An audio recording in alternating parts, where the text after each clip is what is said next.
So you remember the show Welcome to Sweetie Pies that was featured on the OWN network, and that particular show, if you had watched it, featured, Miss Robbie, in her restaurant named Sweetie Pies. It had a lot of customers there, and they served a lot of, soul food in that particular restaurant, and also featured her family, and one of them was her son, Tim. Now his full name is James Timothy Norman, actually, and she would help. He would help his mom, run the restaurant. And then you saw a time that, he had issues with his, son's mom, and they wasn't getting along as they should. He wanted to expand the business more than what it was, and that kind of caused some issues. But Tim was arrested for a murder for hire plot, by the feds, actually.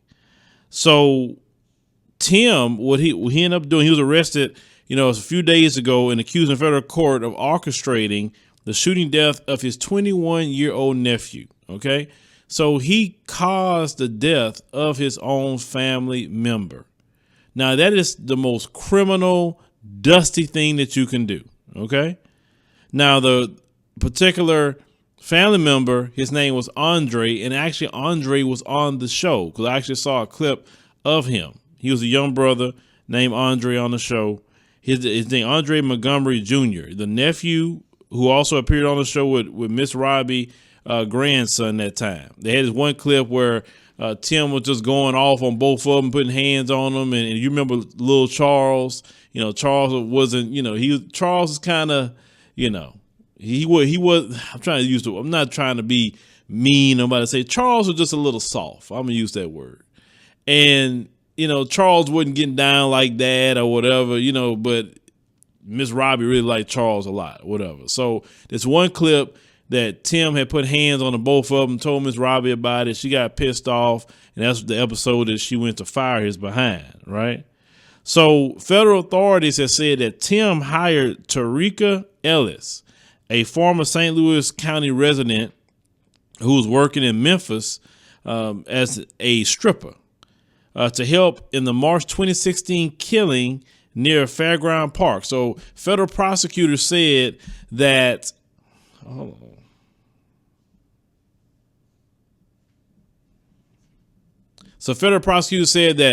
Tim attempted to collect the money on life insurance policy that he had put on his nephew, because he put a life insurance policy on his nephew, and he was the sole beneficiary of this particular policy. Okay. So on the show, listen how dirty this is. There was a clip of the show on the reunion where Miss Robbie was talking about the killing of her nephew. Understand? In the same area where Tim's father was killed. And what she said in that episode, she said to pick up a gun is easy, but to take someone's life that you can't get back, that is devastating. Meanwhile, Tim is right there hearing his, mom cry like that. And he was responsible. So he took out that $450,000 life insurance policy in 2014. This while the show was still going on. Okay.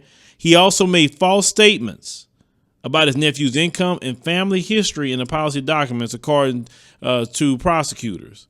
Now, when the young brother was 18, it says when Tim took out the policy. And the young brother, he was on the show, like I said, a year earlier, as we talked about before. He graduated from McClure High School. So he moved from Texas to St. Louis, tried to, fix his life or whatever. Now, in 2016, March, Tim had moved to L.A. near a new restaurant he owned in Inglewood. So early in the morning, say the day his nephew, was killed, and say Tim arrived in St. Louis by plane and booked a room at the Chase Park Plaza Hotel, according to court documents. Say by 1 p.m. that day, 2 burner phones was purchased and were used by the Tarika Ellis and Tim. Okay, they were both activated in St. Louis. Now, say court documents claim that by 7 p.m. that night, Montgomery, which is, the nephew, had texted Ellis, which is the stripper chick, the address of a recording studio where Montgomery, he was the expiring rapper, well, like a lot of people want to be these days. According to the show, it say it was working. Say an hour later, he was shot at the same location. So it said, according to the nephew's text, it said prosecutors say Ellis immediately called Norman. As after the stripper chick had killed the young brother, she called Tim. It said witnesses told police that Montgomery, which is the nephew, took a call just before 8 p.m. that night, went outside to meet someone, and said review his phone records showed police that Montgomery spoke to two people in the 10 minutes before he was shot, Ellis and another friend. Okay, that's what called the phone records. So people thinking you getting a burner phone and hiding something? No, they tracking burner phones too. As the prosecutors say, the stripper chick was saved in Montgomery's phone underneath her stage name and Instagram handle, Alexis the Great. And that Instagram was deleted. It said Ellis' phone data also put her at the scene of the crime, according to the charging documents. So despite being at the scene of the crime, around 8:02, it said Ellis' call was not to the police, but to Tim at 8:03. Now, I said prosecutors that say used location data, then drove, then Ellis drove herself away from the scene and headed back to Memphis. The burner phones were turned off the next day and never used again. I said over the next few days, Ellis deposited more than $9,000 in cash to several bank accounts. Prosecutors say a week after the death, Tim contacted the life insurance company and tried to collect on the policy, but never received the money because of the lack of documentation, according to court documents, because, he lied to get the policy. Now, $450,000 is not no money, ladies and gentlemen. It's not. You was on a hit TV show promoting your business every week. That's enough promotion to get the $450,000. But when you own some old broke, dusty crap, and let me tell you something, you can be broke and dusty and have access to money. That's some old broke and dusty mentality. How you gonna kill your family member for $450,000? You could have easily got that in Sweetie Pies. You get what I'm saying? But he was a career criminal. Now, the update to this story was the guy, he was actually a record producer turned life insurance agent. He was indicted in connection with the murder for hire plot to kill Miss Robbie's nephew. Now, he was actually a producer on Nelly's 2002 album, Nellyville, okay? And he was charged with facilitating the scheme. He said he also charged with conspiracy to commit wire and mail fraud, as federal prosecutors say he worked with Timothy Norman, he said Miss Robbie's son, to fraudulently obtain life insurance policy on his nephew, Andre Montgomery Jr., and it said he worked with Tim's insurance agent. Prosecutors say. So the guy himself, his name is Y.L. Yagnam. That's his name. Okay. And prosecutors say Yagnam and Norman made false statements on the life insurance applications for Montgomery Jr., lied about the teen's income, net worth, medical history, employment, and family background. So all of them are implicated in this murder for hire plot.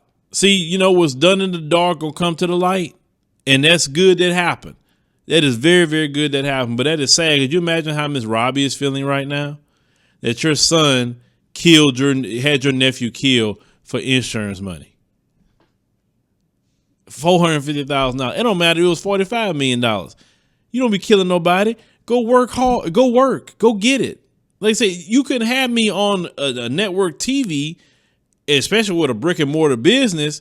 I'm going to be making everything pop with that account exposure. But if he didn't make it pop, he just didn't make it pop. You don't sit up here and try to get your family member killed. Well, he actually did get a family member killed. And then even the little stripper chick, you let him talk you into doing that? He wasn't man enough to do it on his own.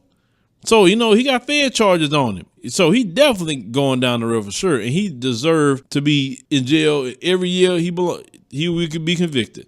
But leave me a comment about the situation with Tim, Norman from the Sweetie Pie show. That is some old dusty hood rat ghetto crap that he pulled. I mean, it's sick, man. It is so sick and sad that you would kill a family member over some money.